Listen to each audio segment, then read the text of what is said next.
The idea of a guaranteed food supply for all people in the world is not new and has been discussed and executed in different ways by many groups in the past.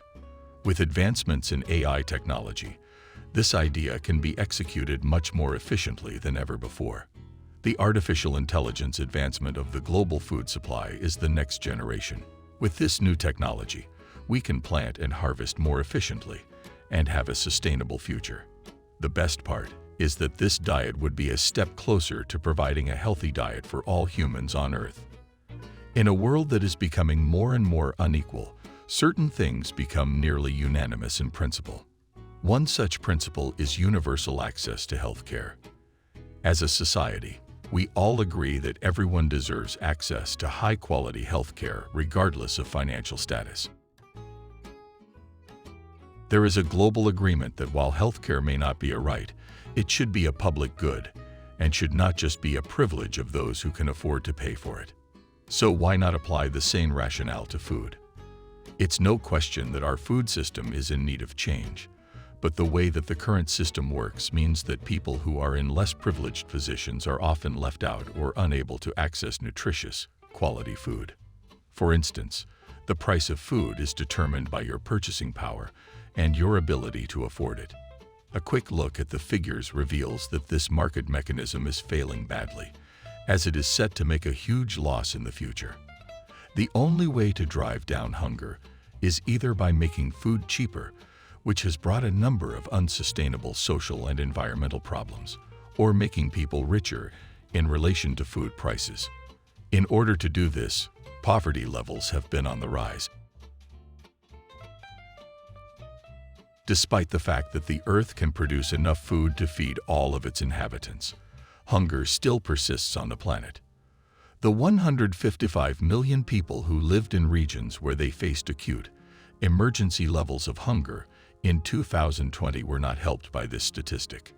The World Health Organization has reported that 44 million children under the age of 5 are stunted as a result of a lack of food. The long-term, global problem is due to a lack of resources and access to nutritious foods. Lifelong chronic malnutrition will leave victims with both physical and cognitively disabling effects, leaving them vulnerable to disease. Another 38 million under 5s suffer from overweight or obesity due to poor quality food, high in sugar and fat. This problem is becoming more widespread in the current generation due to the prevalence of fast food restaurants that offer affordable meals that are high in fats and sugars. The growing market has left food production to an unorganized, unregulated economy. One proposal for how to feed ourselves is currently circulating ahead of the upcoming UN Food Systems Summit. It proposes universal food coverage, which would provide one meal per day to anyone and everyone on the planet. In such a scenario, everyone would be entitled to a minimum amount of nutritious, appropriate food regardless of their income levels. The UN-sponsored vision for universal health coverage is often hailed as a success in the global fight against poverty. It's billed as a model for economic development, thanks to its focus on health, education, and social welfare. The UNESCO WBI-sponsored education for all is also heralded as an important step in the fight against poverty.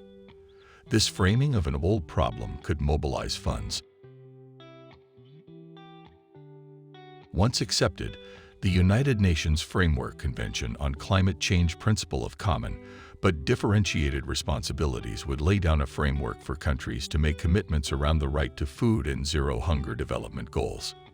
The first step of this proposed program would be to put into practice, and it could easily be achieved over the course of a decade through an 8-step program, which activates public provision and civic collective action.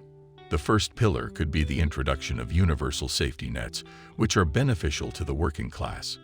The current system of welfare has suffered from inconsistent funding and unclear eligibility requirements, leading to loopholes in government aid for the middle class. Rather than just stepping in when people hit crisis-level hunger, the social protection would include all people living in food insecurity.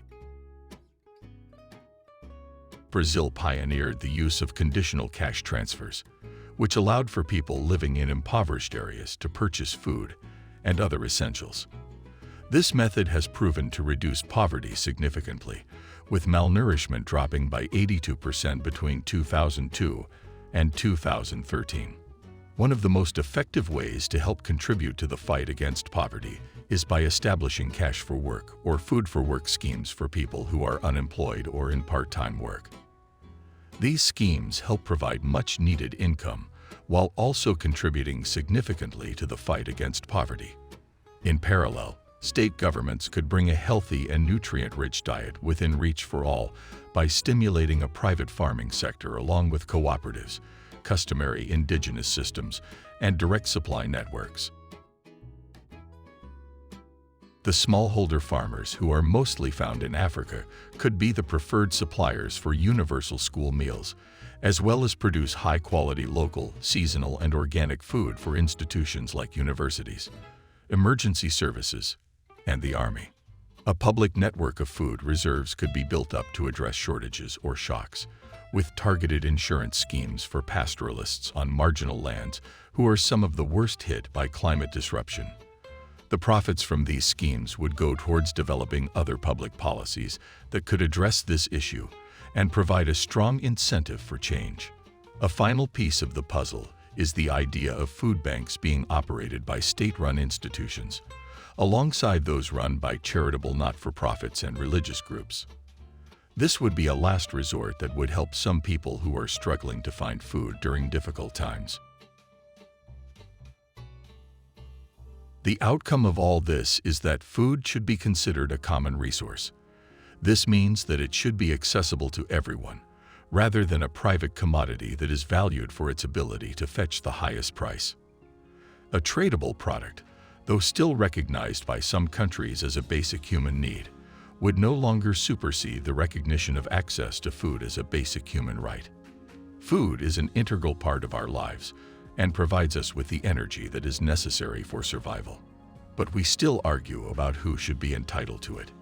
Many people think it is an issue of inequality or economics, but it's also about sustainability and equity. These important points can be looked at both within the labor force and worldwide. Food has been a central part of all societies since the beginning of time. It is something that most people need to survive. As the global population grows, it is increasingly important to have a way to distribute food in a way that has a minimal impact on the environment and ensures addressing the issue of hunger. Presently, hunger and poverty have increased over the past few years due to factors such as an increase in population and a decrease in income. This has caused some tension around the world.